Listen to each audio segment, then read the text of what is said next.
কুয়েটের শিক্ষকবৃন্দ, এখানে শিক্ষক সমিতির ব্যানারে সমস্ত শিক্ষকদের ঐক্যমতে যে মেসেজটা দিতে চাই যে শিক্ষকবৃন্দ সবসময় এই ক্যাম্পাসের স্বার্থে সুনাম রক্ষার্থে কাজ করে এসেছে। তাদের ত্যাগ শ্রম দীর্ঘদিন ধরে তারা এই ক্যাম্পাসকে কেন্দ্র করে দিয়ে আসছে। এটা শিক্ষকবৃন্দ তাদের অব্যাহত থাকবে, এই বিষয়ে শিক্ষকবৃন্দের কোনো মধ্যে কোনো দ্বিধা নেই। একই সাথে এই ক্যাম্পাসের এই সুনাম নষ্ট করে এই ক্যাম্পাসটাকে বাজি ধরে এটাকে ব্যাটেল গ্রাউন্ড বানিয়ে কার এজেন্ডা বাস্তবায়ন হচ্ছে এটা নিয়ে আমরা শঙ্কিত। এই জিনিসটার আমরা তীব্র ঘৃণা ভরে নিন্দা জানাচ্ছি। আমরা আপনারা সব দেখছেন, আপনারা আমাদের কাছ থেকে রাজনৈতিক বক্তৃতা আশা করবেন না। আমরা শিক্ষক, ছাত্র, বিশ্ববিদ্যালয়ের পরিবেশ, ক্যাম্পাস এটা নিয়েই কথা বলছি।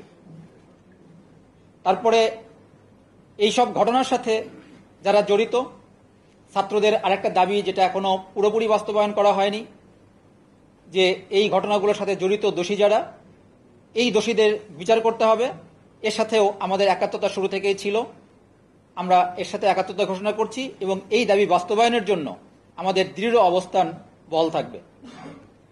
এর প্রত্যেকটা ঘটনার সাথে এবং শিক্ষকবৃন্দকে লাঞ্ছিত করে, শিক্ষকবৃন্দকে অপমান করে কি স্বার্থ উদ্ধার করার জন্য যে চেষ্টা চালানো হয়েছে এ বিষয়েও শিক্ষকদের অবস্থান দৃঢ় থাকবে।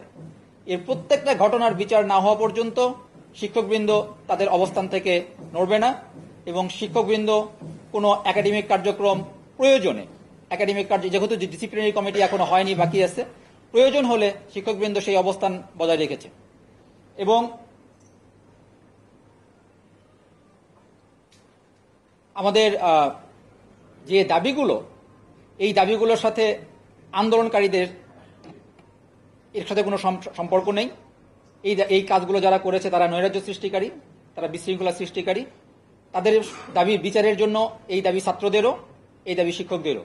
সো আমরা ঊর্ধ্বতন কর্তৃপক্ষের, যেহেতু এখানে সরকার হস্তক্ষেপ করেছে, সবার দৃষ্টি আকর্ষণ করব, আমরা অনুরোধ করব বিষয়গুলো স্পষ্টভাবে দেখে এনারা যৌক্তিক সমাধান করবেন। আমাদের সহযোগিতা অব্যাহত থাকবে। এটা ক্লিয়ার মেসেজ এবং এটা একটা কমন দাবি। ছাত্রদেরও সেই দাবি এখনো আছে যে বিচার না হওয়া পর্যন্ত তারা ক্লাসে ফিরবে না, আমরা দেখেছি, জানতে পেরেছি। এবং এইটা শিক্ষকদেরও দাবি যে এই বিচার না হওয়া পর্যন্ত, সুষ্ঠু বিচার না হওয়া পর্যন্ত, ডেফিনেটলি তদন্ত সাপেক্ষে প্রকৃত দোষী যারা, সুষ্ঠু বিচার না হওয়া পর্যন্ত শিক্ষকবৃন্দ ক্লাসে অংশগ্রহণ করবে না।